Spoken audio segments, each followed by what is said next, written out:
Dieu fera de nous les participants de sa gloire. Il fera de nous des rois, des sacrificateurs pour toujours. Quel mystère! Malgré nos faiblesses et nos faillites du passé, un jour, Dieu fera de nous des rois et des sacrificateurs. Un jour, nous serons des rois. C'est dans ce même but que Dieu créa Adam, le premier homme. Dieu dit, faisons l'homme à notre image, selon notre semblance, et qu'il domine sur les poissons de la mer, sur les oiseaux du ciel, sur le bétail, sur toute la terre et sur tous les reptiles qui rampent sur la terre. Genèse 1, 26. C'était le premier cadeau d'anniversaire qu'Adam reçut de Dieu. Le Seigneur créa Adam en un seul jour.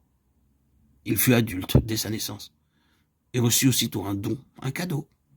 Il reçut de Dieu en don la domination sur toute la terre. À ce moment-là, il n'existait pas encore de malédiction.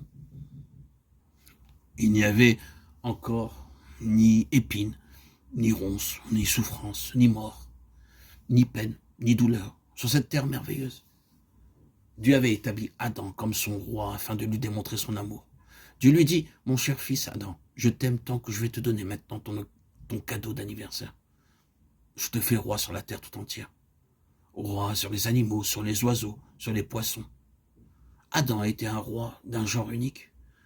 C'est la parole de Dieu qui le déclare. C'est dans ce but précis que Dieu l'avait créé. Mais c'est à cause de son péché, de sa désobéissance qu'Adam perdit ce privilège. Cependant, l'amour de Dieu ne peut pas changer. Nous pouvons changer, mais jamais l'amour de Dieu ne changera. De loin l'Éternel se montre à moi. Je t'aime d'un amour éternel. C'est pourquoi je te conserve ma bonté. Jérémie 31, 3. Lui-même dit, je t'ai aimé d'un amour éternel. De plus, il dit encore, car je suis l'Éternel. Je ne change pas. Malachie 3, 6. L'amour de Dieu ne peut pas changer. C'est pourquoi le dessein en vue duquel Dieu créa l'homme ne peut pas non plus changer. C'est dans ce but que le Seigneur Jésus-Christ est venu sur la terre. Ce qu'Adam avait perdu par sa désobéissance se trouve maintenant restauré, retrouvé par l'obéissance du Seigneur Jésus-Christ. C'est pourquoi le premier sermon prêché par le Seigneur Jésus parlait du royaume. Dès ce moment, Jésus commença à prêcher et à dire « Répentez-vous car le royaume des cieux est proche » Matthieu 4, 17.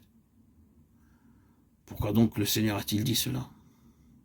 Ne crains point, petit troupeau, car votre Père a trouvé bon de vous donner le royaume. Luc 12, 32.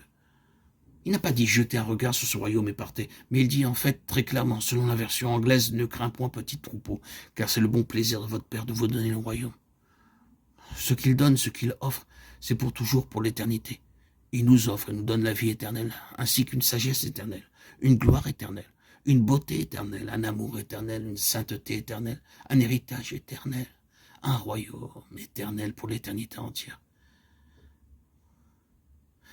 Et dans ce royaume éternel, nous serons des rois pour toujours, vous exhortant, vous consolant, vous conjurant de marcher d'une manière digne de Dieu, qui vous appelle à son royaume et à sa gloire.